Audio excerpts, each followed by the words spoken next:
world finally had the opportunity to see what Prince Harry and Prince William have been working on for the last 4 years in honor of their late mother, Princess Diana. The Dukes of Cambridge and Sussex yesterday unveiled a memorial statue of their late mother, on what would have been her 60th birthday. Both William and Harry are under intense pressure to reconcile so as to remove the public scrutiny that has plagued the royal family over the past year. There had been extensive reporting about William and Harry each insisting on making their own remarks about their mother at the unveiling. Royal biographer Angela Levin went so far as to claim Harry refused to let the palace preview his comments before the event. And many newspapers reported that, "We will hear two very different speeches. But both will be poignant and heartbreaking." In the end, the brothers managed to defy expectations and shock royal watchers by saying nothing at all. Instead, after the unveiling, they issued a written joint statement which read, "Today, on what would have been our mother's 60th birthday, we remember her love, strength and character, qualities that made her a force for good around the world, changing countless lives for the better. Every day, we wish she were still with us, and our hope is that this statue will be seen forever as a symbol of her life and her legacy." William and Harry wisely chose to keep the focus on their mother and the new statue created to honor her rather than encourage forensic examination of their every word. Angela Levin appeared on Good Morning Britain as she was asked whether she believed that the statue would bring a stop to the brothers' feud. However, she was skeptical as she told hosts Adel Ray and Kate Garraway, "In theory, I think everyone would love that to happen, but in practice that's not going to happen." Opening up about Harry's speech ahead of the unveiling, she said that it sounded as though it was Meghan speaking. Ms. Levin said she believes Harry had help from his wife to write the speech. Princes William and Harry did manage to put their bitter personal animosity to one side for just over an hour to honor their mother, Diana, Princess of Wales. The brothers were joined at the short statue unveiling ceremony by a small group of guests that included Diana's brother and sisters and members of the committee that raised funds for the statue. Harry was at Kensington Palace for 90 minutes and arrived just 15 minutes before the ceremony began.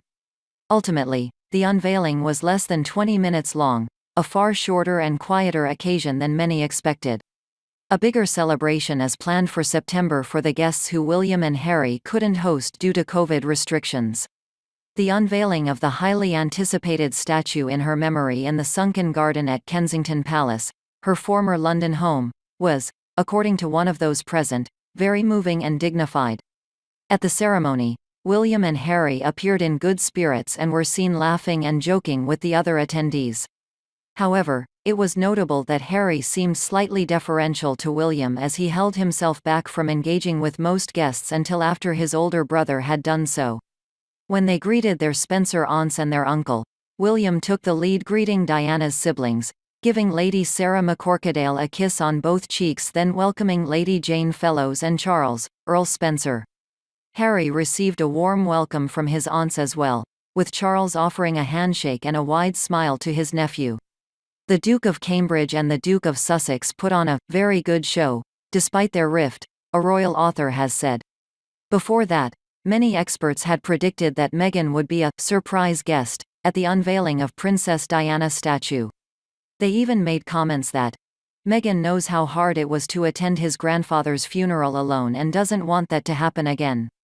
Harry was given the cold shoulder by most of his relatives, with several refusing to talk to him or even make eye contact. Since the funeral, things have got worse, not better, so you can only imagine how he will be treated at the big event on July 1st. And finally, Meghan is not going to travel. She has just had a baby and Harry will travel alone.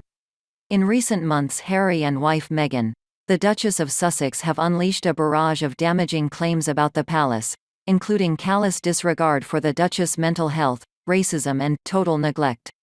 Via TV interviews and a podcast appearance, the Sussexes have been responsible for an wholly unprecedented rat-a-tat-tat of biting criticism that has triggered the biggest crisis in the palace in decades.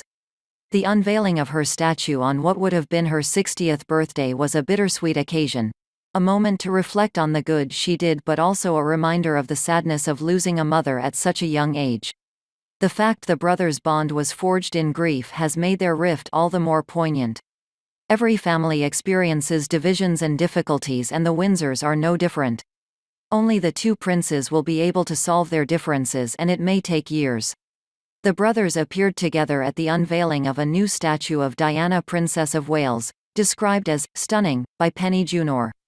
She said William and Harry appeared relaxed with one another at the unveiling ceremony at Kensington Palace, but their troubled relationship was unlikely to have been fully resolved.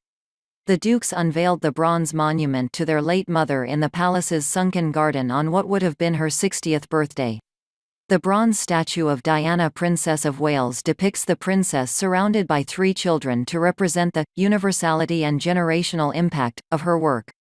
Her short cropped hair, style of dress and portrait are based on the final period of her life, following her split from the Prince of Wales. Kensington Palace said Diana had gained confidence in her role as an ambassador for humanitarian causes, and that the statue aims to convey her character and compassion.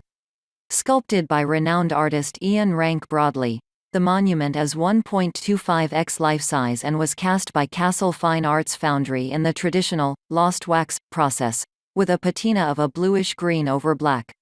The royal writer Penny Junor, author of Prince Harry, brother, soldier, son, husband, said, "My guess is there's quite a way to go, but it's encouraging to see the two of them together, and with smiles on their faces. I think that is progress."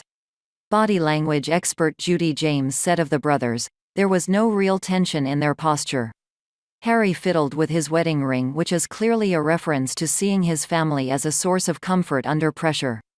To keep everyone happy, the media were all kept away, and even those of many years' loyalty were not allowed in. It was designed to be a Spencer event, and as it happened, the Queen was in Scotland with her daughter the Princess Royal, and the Prince of Wales was also north of the border with the Duchess of Cornwall. This is exactly what Diana would have wanted. Just her boys and her family. The artwork, which was revealed today, shows the late royal standing with three children wearing a fashionable high-waisted skirt and statement belt. Kensington Palace said the children represent the universality and generational impact of the princess's work. It's also been revealed that the portrait of the princess and the style of her dress was based on the final period of her life as she gained confidence. Princess Diana's statue, including a black boy, was decided by William and Harry years ago. The most important part of this detail is that William and Harry worked together with the designers and agreed upon how their mother would be represented. The theme of inclusivity and Diana's charitable endeavours was not just the Duke of Sussex's idea, it was also the Duke of Cambridge's. In front of the statue is a paving stone with an extract of the poem The Measure of a Man, which featured in the programme for the 2007 memorial service for Diana. Although the public and media were excluded, crowds gathered in Kensington Gardens, where the late princess liked to jog and even roller skate, keen to feel part of the day. The unveiling was originally set to include more than 100 of Diana's closest friends, supporters, and ex-members of her staff, but COVID restrictions resulted in a much smaller guest list. Queen Elizabeth II and Prince Charles weren't in attendance at the Princess Diana statue unveiling on Thursday, July 1, but they had a solid reason for keeping away. The royals wanted to keep it very personal and not have many family members in attendance, since that would be a takeaway from the special moment. This wasn't a last-minute decision. It was decided on a few weeks ago that the other royals wouldn't be attending. Meghan and Kate watched from afar with the kids, and same with the Queen. Prince William and Prince Harry, who commissioned the statue in 2017, reunited at the event alongside Diana's siblings, Earl Charles Spencer, Lady Sarah McCorquodale and Lady Jane Fellows. The source notes that other members of the royal family will visit the site in the future, but wanted to ensure that Thursday's unveiling remained an intimate occasion. The royals will certainly be visiting at a later time, the insider explains. Out of respect for Harry and William, they wanted it to be just about Diana's sons and not a huge public affair. At the time of the ceremony, the Queen was in Edinburgh as part of her 4-day tour in Scotland. Prince Charles this week has been urging UK pension funds to address climate change. Not a single other member of the royal family, aside from the Wales brothers via the Duke and Duchess of Cambridge's accounts, has posted about the occasion on social media. The Queen's @Royal Family Twitter account did retweet the official Kensington Palace post, but that's it. Not a single royal social media account has marked Diana's milestone birthday. Thank you for watching. If you liked, feel free to leave a comment below. Don't forget to subscribe and click the bell icon to get new video updates. We will update the latest videos about the royal family every day. Thanks and goodbye.